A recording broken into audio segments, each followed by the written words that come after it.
Well, hello once again, Nomies.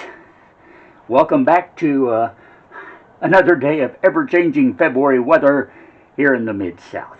Last time we had sunshine and 70 degrees. Today it's more like rain and 45 degrees. just a few days in between the two. Doesn't take long here for things to really change. Yeah, this is a cold and wet week, so I'm not getting out here to do a whole lot in Pearl. It is not raining right now, but it has been, and it will be again very soon. So let's see if we can't squeeze in a few minutes together, taking care of maybe a little project or two, and giving me a chance to ask your advice once again, which I seem to be doing a lot lately. Anyway, now last time we got the plastic redone on Pearl, which is a good thing considering the change in weather. We also looked at how bad the wooden floor of the overcab area is here, and some of you have sent in some suggestions on how to go about replacing that and repairing that. I appreciate it. If you still have some ideas, go back and watch last week's video again if you have to, and then let me know what you think about it, okay? As for this week, I want to come back to Pearl's engine, which we've been focused on quite a bit since the first of the year, you know, getting her to turn over once again, getting that starter problem taken care of. Well, now that that's all fixed, I'm really starting to get a little excited about getting this motor running and getting on down the highway. So today I want to come back and look at something that we've looked at before a time or two, but it still needs some work done on it, as you might say. I want to focus on what is basically the soda straw of Pearl's motor. I'm talking about the carburetor.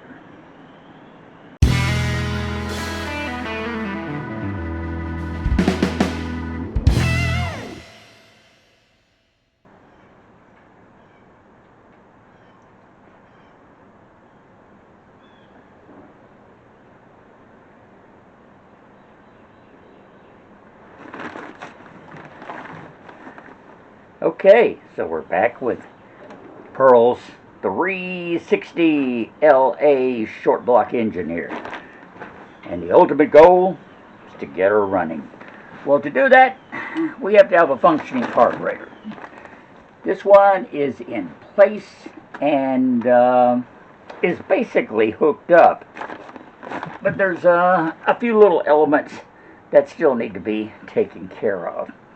Now, to give you a little bit of a refresher here, this is a Carter B-type carburetor. Originally, I think this was put on the 318 V8 engine, which was standard in some of the Dodge vans that MT used to make their mobile traveler motorhomes. We, of course, have the 360 larger engine. It came stock with a Holley carburetor. Can't tell you the model, but there were several different ones. And some of them even came with the 4-barrel, which you found on the much larger V8 engine, the big Dodge. So this is a bit of a compromise. And you may remember that I had to do some modification to this carburetor to make it fit, because the footprint of the carburetor was a little different from the footprint of the intake manifold on the engine. You ready for this? No. First of all, let me see it. Okay. I haven't seen it yet. I was weed eating. You can see the cuts I made on Oh, all yeah. 4 corners. They look good. Using the little Zizit tool, it worked very well. So I had to modify the corners on the carb, actually cut them open so that it would fit in place and we could tighten it down. And so we have the carburetor sitting in place, finally.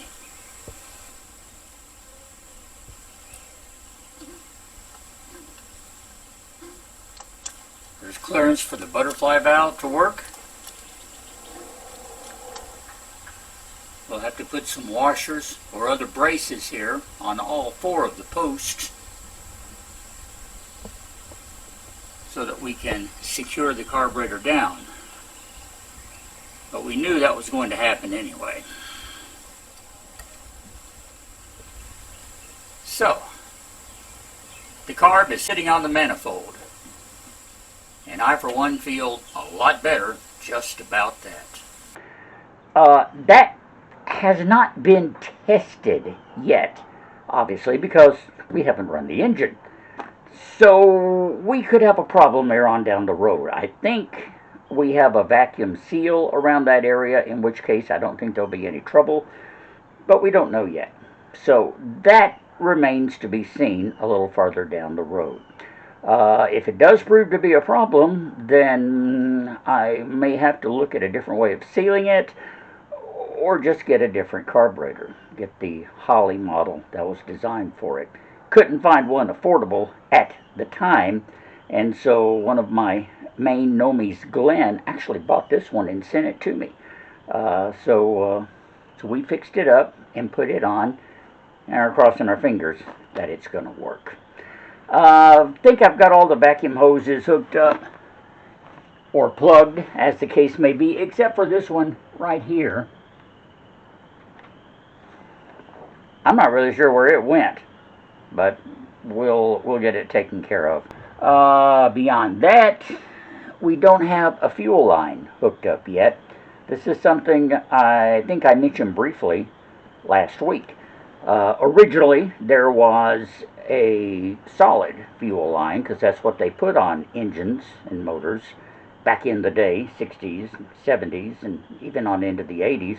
Now, you can get flex line that is heat resistant enough to put in that application, so we may look into that.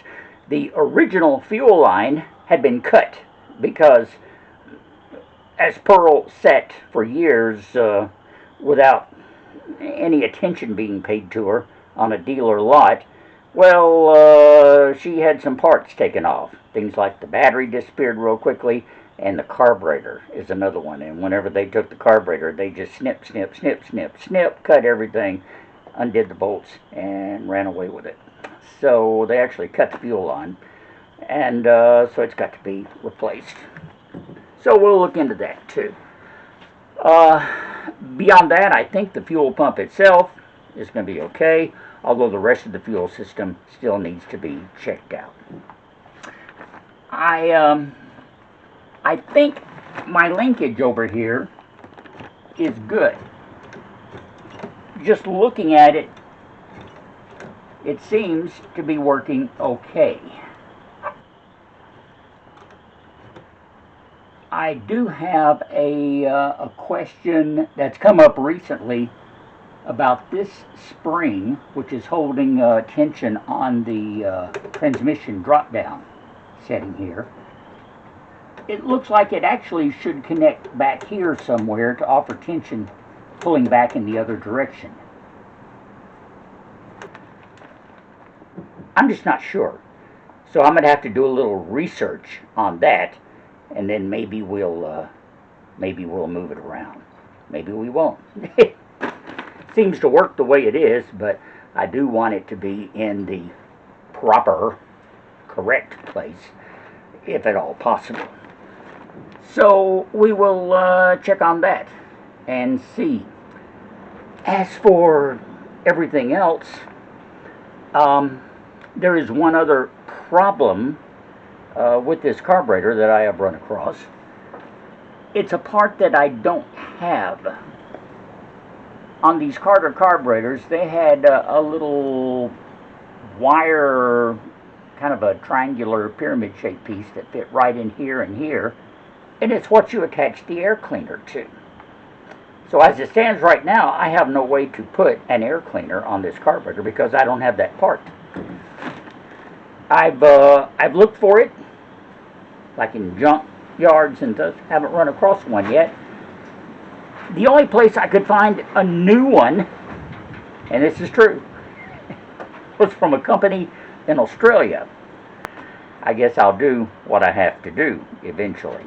So if any of you have a clue about that little piece of wire, let me know.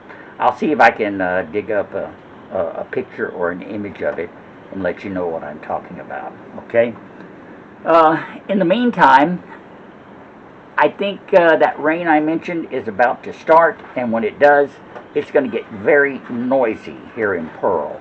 So this has been brief, not very long at all, but we're going to call it a day for now, and see if we can't maybe come back tomorrow or the next day, and that'll give me a chance to research that picture and also that spring, and I'll share that with you too. So stick around. There is hopefully more to come here on the MT and Me.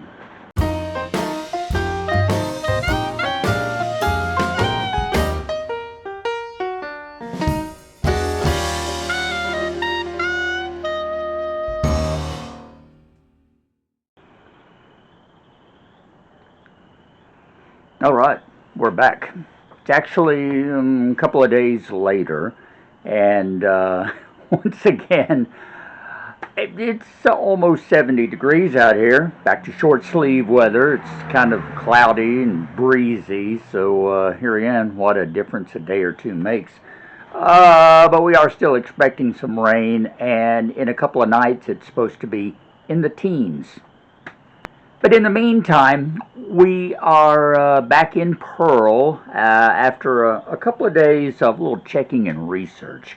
I did some more digging on the little carburetor piece I was talking about, the little kind of Y-shaped piece that you have to fit into the carburetor to hold the air cleaner in place.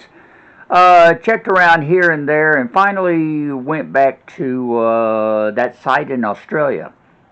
In Queensland, actually, and their price had been reduced. And I thought, well, you know, I think it was like $25, and it's going to cost me 10 or 11 shipping, half the price of the product to get it, you know, halfway around the world to me.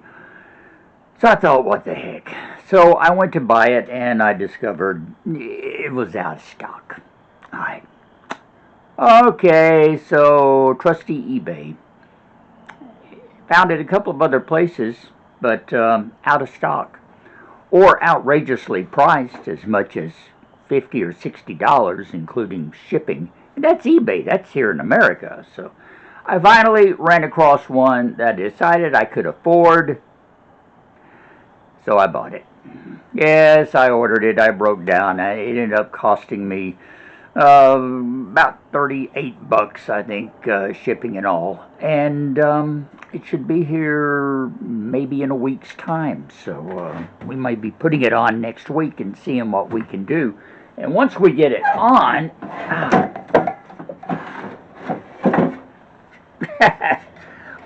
maybe we can put this in place. Our good old air cleaner holder. It has a fitting that goes on the carburetor and then sits down on top of it. And then you have to lock it all down together. I've never had it on there, so I'm not really sure how it's all going to work. I do know this goes on top. And it goes like that. No, it goes the other way. It goes like that. Nonetheless, fun, waiting. But we gotta get that little piece first. And, hang on. Get my hands wiped off now. Get that little piece taken care of, and then we can see how that works. All right. So, there's all of that. Now, the other thing, let me grab my trusty Pearl Bible here, the 1977 Dodge Van Class C Motorhome Chassis Plymouth Voyager Service Manual. That's a mouthful, isn't it? But boy, this has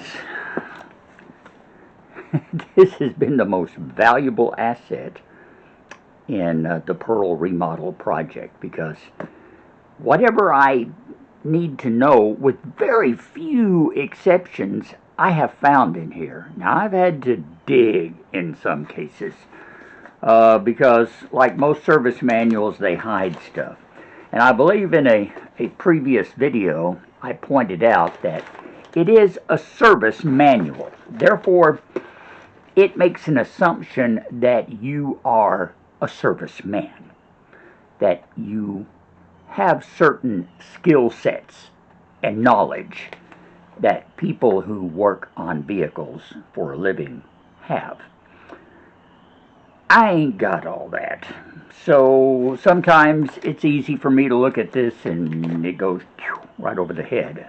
So yeah, so sometimes that's why I keep coming to you for help, because some of you know-me's out there are service people, or at least have a lot more experience than me. So that's why I trust your input. Anyway, all that being said, I found a diagram on the transmission linkage right here. Now, I don't think I had found this before because I kept looking in the section on carburetors, and there was nothing there about it at all. Well, this is actually a diagram to show the linkage for the transmission, the automatic transmission knockdown bar, and that ties into the linkage. So it is in the transmission chapter of the service manual, not in the carburetor chapter of the service manual. Who knew? Well, now I know, and from that look at that linkage in this diagram, I can see that I don't quite have the springs the way that they do. Now, I'm still not real sure how to rearrange them at this point, but I'm going to have to experiment with that a little bit. Not going to do it today, but we will have to see. I'm hesitant because the way I have it set up right now, it seems to work. I say seems to because this engine isn't running yet. The carburetor is not functioning yet. So I don't really know if it's going to do the trick or not. I'm sure there's going to be some micro adjustments involved once we actually get gas running through this baby and get her fired up. Therefore, we're just going to take it step by step and see. I may just leave the spring assembly the way it is right now, and then if it proves to be a problem, we'll look at it and see what we can come up with. Or I might be forced to bring in a expert. Heaven forbid. So, anyway, that's kind of where we stand. And I wanted to come back to you here with all of that today here on the MT and Me. So I'd kind of close off this chapter. I know this is a brief show today. It's a short program and didn't do a whole lot more than review what's already been done. But we're coming at this step of Pearl's restoration after quite a period of having dealt with this before. So I am reviewing not just for your sake, so you know what's going on, but also for my sake, so that I remember what I've done before.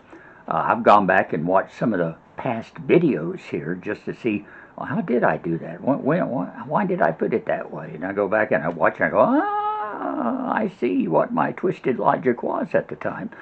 So yeah. So I have to go back and look. It's really nice. One of the great things about being a YouTube creator is that you are developing a constant video document of what you're doing. And so when you come across something 6 months or 6 years later and you wonder, what the heck was I thinking? You can go back and find that spot in your video history and maybe get a clue as to what's going on. Maybe not. I don't know. But I do know we will be back next time. Each and every weekend we're here. working in Pearl or on Pearl or doing something. Anyway, it doesn't always involve Pearl, but it usually does. And I hope you'll come along for the ride too, because I appreciate your support. Subscribe to this channel if you haven't already. We're holding at 314, 315 right now. Kind of hit a dry spell, so hey, come on. We were just tearing it up there for a while, and now you guys have kind of gone to sleep on me. So if you haven't subscribed, please do so. Above all, click that like. Click like on the video. That helps a lot. That helps the YouTube algorithm share this video with more people. That's good for me and the channel, and hopefully for the people watching too. So do your part. Click a like, subscribe, and watch each and every week here for the MT and me. All right. I certainly appreciate your support and your comments. Let me know what you're thinking. Today we're looking at the carburetor. You got any ideas for me? Maybe about that spring arrangement on the actual linkage and the transmission kickdown bar? Let me know. Let me know. You've got more experience than I do. I definitely want to hear what you have to say. And go comment below. I would appreciate it. Thanks so much, Nomies. Love you guys. You take care. Till next time, I'm Russ, and we'll talk later.